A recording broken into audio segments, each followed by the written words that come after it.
করবে? তুমি যেন আল্লাহ রাব্বুল আলামিনকে দেখছো। রাসূল আরবি সাল্লাল্লাহু আলাইহি সাল্লাম সাহাবাদের প্রশ্নের জবাবে বলেন, তোমরা যদি আল্লাহকে দেখতে নাও পাও, তোমরা ধারণা করবে আল্লাহ পাক রব্বুল আলামিন তোমাদের দিকে তাকিয়ে আছে। তোমরা দেখতে না পাইলেও আল্লাহ কি তোমাদেরকে দেখতেছেন। সেক্ষেত্রে কি গোলামিটা একটু ভালোভাবেই করা দরকার, ঠিক না বলে?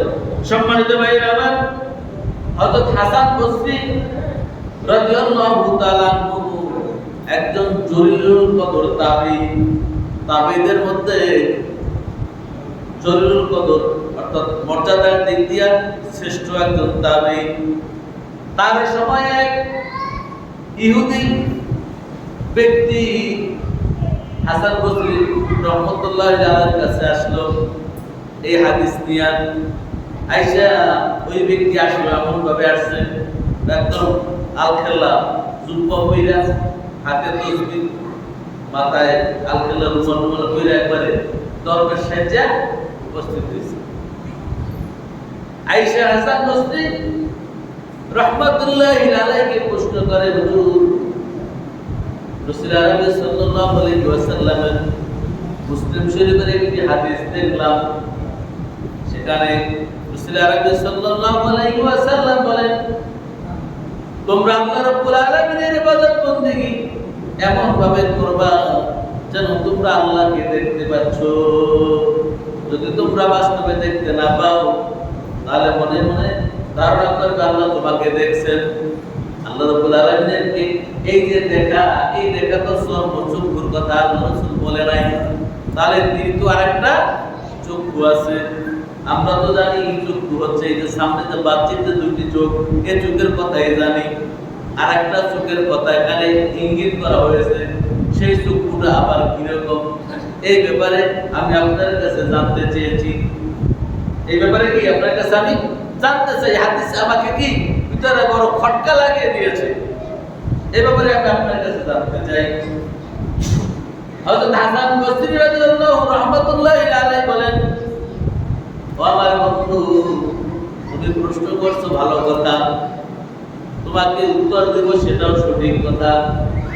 তবে আগে তুমি আমার এই প্রশ্নের জবাব দাও, তুমি যেই ধর্মের লোক, সেই ধর্মের পোশাক তুমি না পরে তুমি কেন মুসলমানের বেশ ধরে এখানে উপস্থিত হয়েছো?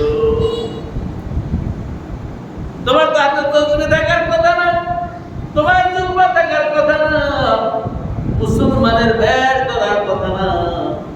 তুমি যে ধর্মের অনুসারী, সেই ধর্মের অনুযায়ী তুমি এখানে আসতা, তুমি কেন তোমার খোলস পরিবর্তন করেছো? হাসান বসরি রহমতুল্লাহ কি জানেন? তিনি তো জানেন না যে উনি খ্রিস্টান, আর অপরিচিত।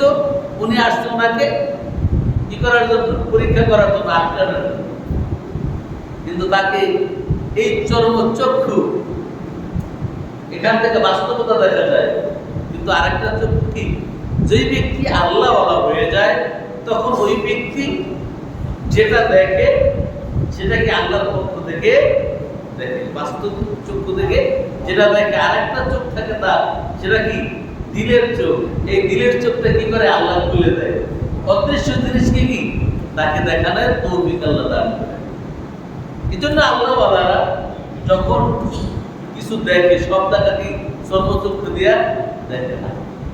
আল্লাহ তাকে অনেক কিছুই কি তাদেরকে দেখিয়ে দেয়। আল্লাহ সুবহানাহু ওয়া তাআলা তাকে দেখাই দিলেন যে ওই ব্যক্তি কিনা মুসলমান নয়, ব্যক্তি খ্রিস্টান। যখন হাসান বসরি রাহমাতুল্লাহি আলাইহি বললেন, তুমি তোমার বেশ কেন চেঞ্জ করেছো? তুমি তোমার বেশে আসতা, তোমার প্রশ্নের জবাব আমি দিয়ে দিতাম। এই কথা যখন বলছে, তার প্রশ্ন কি? এই হাদিসের যে প্রশ্ন নিয়ে আসছে, সেই প্রশ্নের জবাব তো হয়ে গেছে না? ওই ব্যক্তির জবাব হয়ে গেল, বলে, হুজুর, আমি যে মুসলমান না আপনি কেমনে বুঝলেন? হাসান বসরি রাহমাতুল্লাহি আলাইহি বলেন, তুমি যে হাদিস নিয়ে এসেছো, এই হাদিসই হচ্ছে সেটার উত্তর।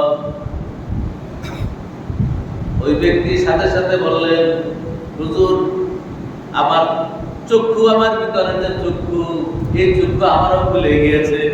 ইসলাম সম্পর্কে আমার সঠিক ধারণা চলে এসেছে রে হুজুর, আপনি আমাকে করাইয়া দেন লা ইলাহা ইল্লাল্লাহু মুহাম্মাদুর রাসূলুল্লাহ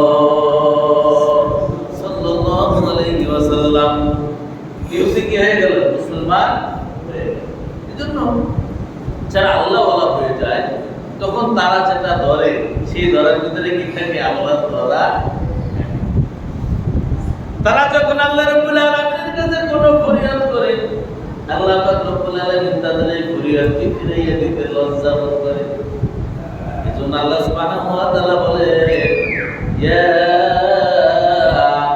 আইয়ুহাল্লাযীনা আমানু তাকুল্লাহা ওয়া কুনু মা'আস সাদিকিন।